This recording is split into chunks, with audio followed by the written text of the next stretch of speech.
Hi, Brian. How are you today? Oh, I'm doing just peachy. It's been another wonderful day here. Oh, another wonderful day at Hills, yes. Love it, love it, love it. An educator today is such a rewarding profession. Oh, definitely, yeah. I can't tell you how the joy I have from being there. I would say that they could ask us to do this for free, but I think based on what we get in our salary, they do. Exactly. Pretty close to free. So let's say hello to the audience. This is our initial podcast. Hi. We are going to try to do these every single week, and we do them on Fridays, which is what today is. Mm-hmm. And we're basically just two old grumpy guys. You already know the name of the podcast, and we're going to talk about whatever the hell we want to talk about. Yeah, we're just going to share our grumpiness. Yeah, so you may get a podcast of really interesting current events facts. You may get a podcast of us talking about Doctor Who. And it may just get our ramblings and our thoughts and our ideas and whatever comes to mind. We could just be ticked off today and just want to yell at the cameras for 5-10 minutes. Yeah. Okay. So today, Brian conceded to me, and I'm going to be the first topic of our first episode. And I was initially going to talk about, wow, kids are noisy. They are. I was going to talk about the issue that just popped up about later start times for high schools and how idiotic they are. But I got really ticked off last night because I was actually watching some of the slightly liberal slanted news. Right. And they were showing clips of all these people. The topic right now is, of course, the big budget cuts in Washington. Mm-hmm. And how all these mouthpieces online, these people doing podcasts and their own shows and everything like that, Right. are just blowing up into the most ridiculous. It's like the the ad absurdum, where you just take something and you take it to this most ridiculous. Right.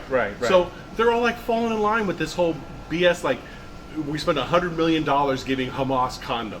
Oh, please. Okay. Do they really? So yeah, and they're Do they amplifying believe this it? crap. Do they believe? Yes, they they do. It? Well, those are the same people that believe that we're eating cats and dogs. But the problem is these people have huge followings, and it's not so much that they're throwing out their bullshit, which they are. That's fine. Okay, I get it. You know, everyone's in this to make money.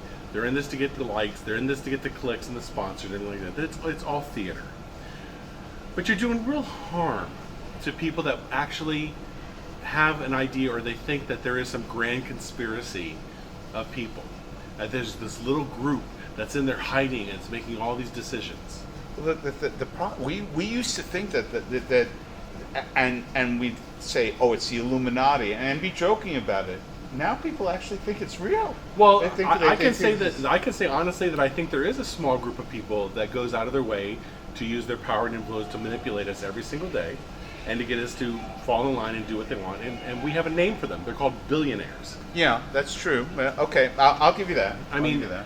And it's not like I'm sitting here picking on Elon Musk, who's an idiot, and I'm not picking on Donald Trump, who really only thinks he's, well, actually now because of his own coin now is a billionaire.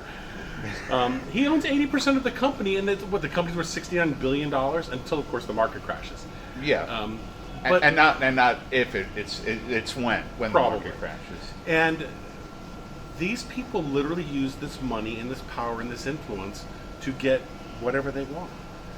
He lower taxes, and I'm like, I don't know where this obsession with gaining as much wealth and power. I mean, do they really think that they're going to be able to die and take it with them? That and the idea that they get these poor people to actually believe them and to think, oh, maybe I'll be able to get a chance to share in that wealth, that billionaire. Do they think that? Well, they do actually. That's what social media has done with. Do you know that they've done studies with this, that most people, 90+% people, will be born, live, and die in the economic class that they were born to. So if you were born in middle class, like I was, I don't know if you were. Yeah, I was. So lower middle class, I mean, single mom, 4 kids, but kept a roof over her head with just her one job. Mm-hmm. And she definitely middle class, and that's what I've been my entire life. Now, is there a chance that I might go to a higher class? Sure. I might pick 6 numbers on the Powerball or come up with a brilliant idea, but that's not the norm. And people that sit there and depend on that are the ones that are getting hurt the most. What they had some lady that said she was going to donate her mortgage payment to Trump's campaign or his re-election campaign. Wow. And why? Like he needs it? Like it just astounds me that they buy into this. Well, it's because they have these echo chambers of these people that go online and these podcasters. I'm trying to think of a couple off the top of my head. Joe Rogan, I guess, is one, but I hear he's very he like kind of flies all over the place. Yeah. He's not like vehemently behind Trump or anything. He's like just that. like the bro guy. He's a bro guy. Bro guy. Yeah. So, but there are people that they go out there and they amplify this. And they say, and it goes and it gets repeated and repeated and repeated. Was it Goebbels or was it who was it in the Nazi I think regime it was Goebbels that said if you take a lie and you make repeat it long enough and you make it loud enough that everyone will believe it. And I mean, $100 million for Hamas condoms. I mean, how do you ingest that? And then, with the vaccine conspiracies, I'm not saying that people should listen to what we're saying today. No, I'm not saying that people should watch MSNBC and listen to what they say. And I'm definitely not saying you should listen to Fox. But do your freaking research. That's what I was thinking. Do your research. Find, look at different sources. Don't just read one source. Don't just look at one source of information. Look at a bunch. Read a few, and try to find ones that are kind of maybe. If you can find ones that are more objective, like maybe the BBC. I've BBC not to News. turn people against the BBC, but I found the BBC very objective when I watched it. The AP, the Associated Press. Well, they're not going to be able to get to the president anymore because they call the Gulf of Mexico Gulf of Mexico. Oh my God! That is the. How could that be just so stupid? And a judge has said, "Well, you can't do that, but I'm not going to make you do it." And yet, except for the 2 or 3 companies that have already caved in to change it to the Gulf of America, everyone else in the world still calls it the Gulf of Mexico. And everybody in the world can see. And look, Trump is pissing off the people that can't be pissed off. He pissed off the Canadians. How can you piss off a Canadian? Canadians are like they're like unpissable awful. I don't know what the opposite of piss off. Are we allowed to invent words as teachers? Yeah, we are. But how can impissoffable? How can you piss off somebody who can't be pissed off? He found a way, and they're booing, and of course they're being very courteous when they boo too. That's true. They're being very courteous. I mean, really, he's pissing off everyone. Well, no, he's not pissing off his base. Oh well, that's okay, what that's true. For. He's not this Gulf of America stuff. All the stuff he does when he sells his sneakers and but, his watches.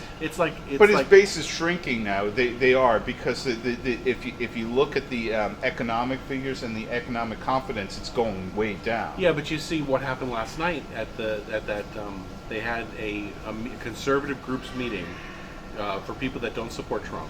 And was it Michael? What's the guy's name? Terrio, the head of the Proud Boys, or the former head of the Proud Boys? I don't remember his name. It was just on last night, and his last name is Terry. I can't remember his first name, but literally got into a shouting match with one of the Capitol police officers from the riot on January 6th. And yes, it was a riot. It was not a peaceful protest, and it wasn't run by the FBI. And called the guy a coward. And the other guy, I think his name is Officer Fallon, was calling him a traitor. And personally, I think anyone that breaks into the Capitol while they're trying to certify the vote, well, technically they can't be a traitor because there's certain things that have to happen for there to be treason against the United States. Yeah, we have to be at war. We have to be at war. Okay, so you can't be treasonous unless we're at war with someone.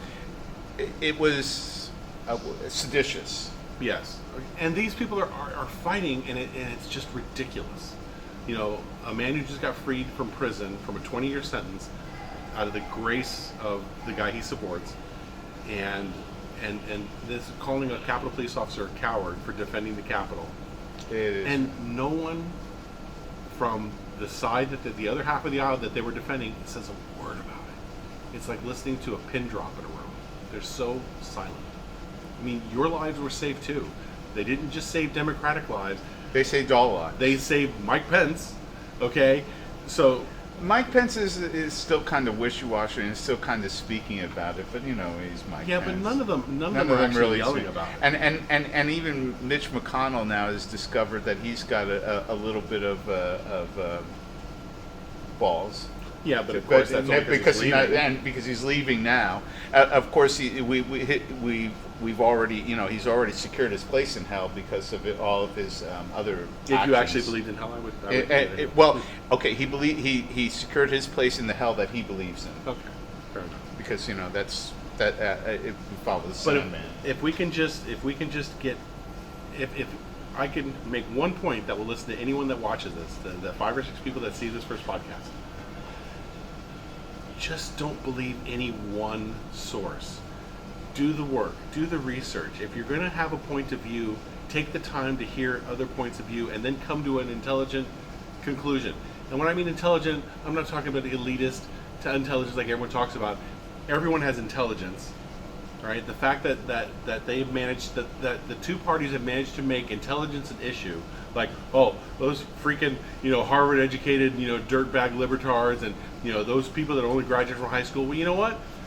I would rather have a guy that only graduated from high school who's gotten his license as a plumber come to my house to work on my plumbing than a guy with an English degree from Harvard. Okay, so the intelligence is relative. There are a lot of people that are really intelligent that don't have college degrees. That's what you have to do. And you may be one of them, or you may be college educated people that watch this. Just do your research. Take the time to read and to watch multiple viewpoints. And it only takes 5 minutes to Google it. Yes. And Google will come up with 4,000, and you can pick a few of the 4,000 or 40,000 or whatever hits that come up with, and you can form an opinion. Right, and don't let the people online tell you what to think. I'm not telling you what to think. We're just telling you to think. Yeah, not just what think. to think. Think. Awesome. I hope we have a happier time next week. So do I. But regardless, we hope you all enjoyed this. We're going to keep doing this just because we have nothing better to do during our planning period. Yeah, exactly. Okay.